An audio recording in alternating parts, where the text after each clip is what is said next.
If 6x minus 12 equals 30, what is the value of x minus 2?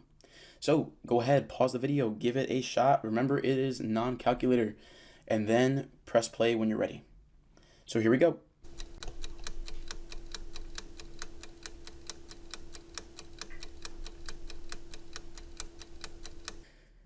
There are two ways that we can do this problem. Two ways. One way is solving for x, doing it, the long way, and then plugging it in.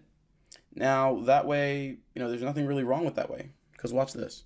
I can go ahead and do it pretty easily here because my end goal is to get x minus 2. So I can just solve for x and then take away 2, and I'm good. So if you're thinking about using the other method of trying to divide things out and all that good stuff, definitely possible. Definitely possible. And actually, it is the quicker way. But both ways are so fast that this method, or either method, would work just fine here. So here's that first method. Going ahead and just adding 12 to both sides. Getting that 6x by itself, getting 42. Then dividing by 6 on both sides. Getting x equals 7. Then we can go ahead and subtract 2 from it. Because remember, our goal is not to find x. It is to find x minus 2. So I'll go ahead and do x minus 2 is 7 minus 2. So that would be 5. And that would be our answer. So that's one way to do it.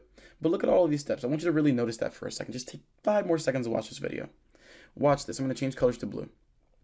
If I have 6x minus 12 equals 30, and I want to end up at x minus 2, I noticed that if I were to try to divide both sides by 6, the 6x would turn into 1x. The negative 12 would turn into negative 2 after dividing by 6 on both sides.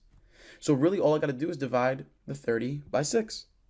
So if I divide this by 6, that by 6, that's going to be x, because 6x divided by 6 is x. Negative 12 divided by 6 is negative 2. 30 divided by 6 is 5. Look at that. One step, a whole page. I really want you to notice the merit behind looking for convenient solutions. Yes, this was basically 1 step, 2 steps, 3 steps. Here, 1 step. But it just took 5 more seconds of planning. So they could both take the same amount of time, but as we get better at this, at pattern recognition, this method, man, it's really going to be helpful.